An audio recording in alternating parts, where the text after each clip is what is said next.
नमस्कार विद्यार्थियों, मैं डॉक्टर ओम प्रकाश बैरवा, सहायक आचार्य संस्कृत, राजकीय स्नातकोत्तर महाविद्यालय झालावाड़।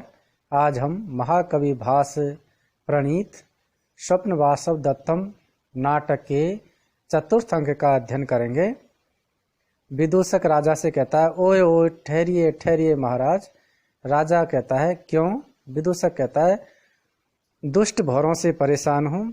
तो राजा कहता है, नहीं नहीं, ऐसा मत कहो, भौरों का भय दूर करना चाहिए। देखो, मधु मद कला मधुकरा मदनार्ताभि प्रियाभि रूप गूढ़ा पाद न्यास विष्णा वयम इव कांता वियुक्ता स्यु। तो प्रियाभि उपगूढ़ा विसर्ग का आधार है और ऊ मिलकर के रू हो गया है। पाद न्यास विष्णा वयम इव कांता वियुक्ता स्यु। अब अन्वय देखिए, मधु मद कलह। मधु यानी जो फूलों का जो रस होता है उसके, मद यानी मस्ती से, कला यानी स्पष्ट एवं मधुर गुंजार करने वाले,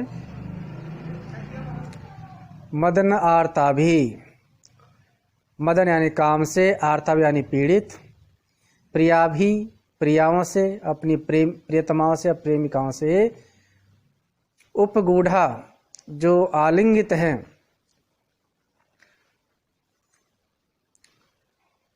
मधुकरा ऐसे भौरे, जो भौरे काम पीड़ित प्रियाओं से आलिंगित हैं, ऐसे भौरे पाद न्यास विष्णा, हमारे पाद यानी पैरों के, न्यास यानी रखने की ध्वनि से, विष्णा डर करके, दुखी होकर के होंगे, इसलिए वयम इव कांता वियुक्तासु।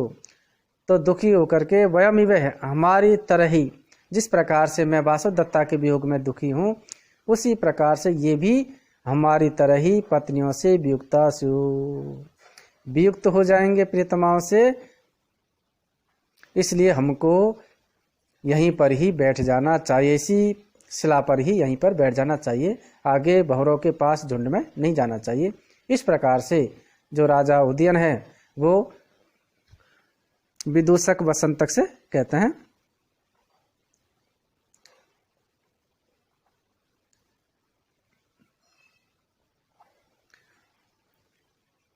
मदनार्ताभि, मदनेन आर्ताभि तृतीय तत्पुरुष है।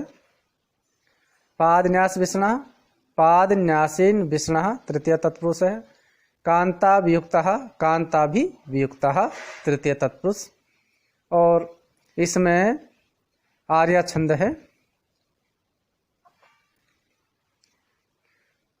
यस्या प्रथमे पादे द्वादश मात्रा तथा तृतीयपि अष्टादश द्वितीय चतुर्थ के पंचदश सा आर्या। फिर विदूषक कहता है, ऐसा ही हो। यदि आप चाहते हैं कि आगे नहीं बढ़े और भौरों को परेशान नहीं करना चाहिए, उनको अपनी प्रियतमाओं से विरक्त नहीं करना चाहिए, तो आप जैसा कहते हैं वैसा ही हो। और दोनों वहीं पर ही बैठ जाते हैं, शिला पर बैठ जाते हैं। फिर राजा अवलोक देख करके, पादाक्रांतानि पुष्पाणि शोष्मे चेदं शिलातलम नूनं काचिदिहासीना मामे दृष्ट्वा ससागता। पादाक्रांतानि पुष्पाणि शोष्म चेदं शिलातलम नूनं काचिदिहासीना माम दृष्ट्वा सहसागता। पादाक्रांतानि के पदच्छेद करेंगे तो पाद आक्रांतानि, दीर्घ संधि है। शोष्म के करेंगे तो सह उसमें उष्मा सहित। काचिद इहासीना के करेंगे तो काचित इह आसीना। अब अन्वय देखिए, पुष्पाणि पाद आक्रांतानि, जो यहाँ पर जो फूल बिखरे हुए हैं वो कैसे हैं? पाद आक्रांतानि, पैरों से कुचले हुए हैं। तो यहाँ पर जो पुष्प है वो पैरों से कुचले हुए हैं। इदम शिलातलम च, उसमें, और इदम यानी यह, शिलातल यानी शिला का जो खंड है, वह भी उष्म है, उष्मा से युक्त है अर्थात गर्म है। नूनम निश्चयी यह यहाँ पर आसीना काचित, कोई न कोई यहाँ पर बैठी थी, हुई थी। और माम दृष्टवा सहसा गता, माम यानी मुझे, दृष्टवा यानी देख करके, सहसा गता, सहसा यानी अचानक, चली गई है, गता यानी चली गई है। अर्थात राजा अनुमान करता है कि जरूर कोई न कोई हमसे पहले यहाँ पर बैठा हुआ था और जो हमको देख करके यहाँ से चले गए हैं। क्यों, किस लक्षण को देख के कहते हैं कि यहाँ पर जो फूल बिखरे हुए, अर्थात तो किसी ने तोड़े हैं पहले तो फूल, और किसी के चलने से वो फूल है वो कैसे हो गए, कुचल गए हैं। तो पुष्पाणि पादाक्रांतानि, जो पुष्प हैं वो पैरों से कुचले हुए हैं। इदम शिलातलम च सोस में, और इदम यानी यह शिलातल जो है, शिलाखंड वह भी सोस में यानी उष्मा से अर्थात गर्म है। तो इसलिए नूनम निश्चय ही यह आसीना, यह यानी यहाँ पर आसीना कोई न कोई बैठी थी, और काचित कोई बैठी हुई, कोई माम दृष्टवा, माम यानी मुझे, दृष्टवा यानी देख करके, सहसा गता अचानक चली गई है, अर्थात हमको देख करके वो चली गई है। इसलिए ये पत्थर है वो गर्म है। इसमें अनुष्टुप छंद है।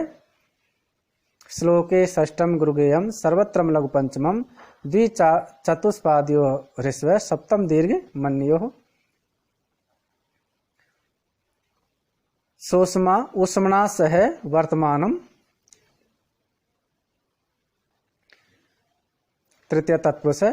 पादाक्रांतानि करेंगे तो पाद ही आक्रांतानि तृतीय तत्पुरुष है।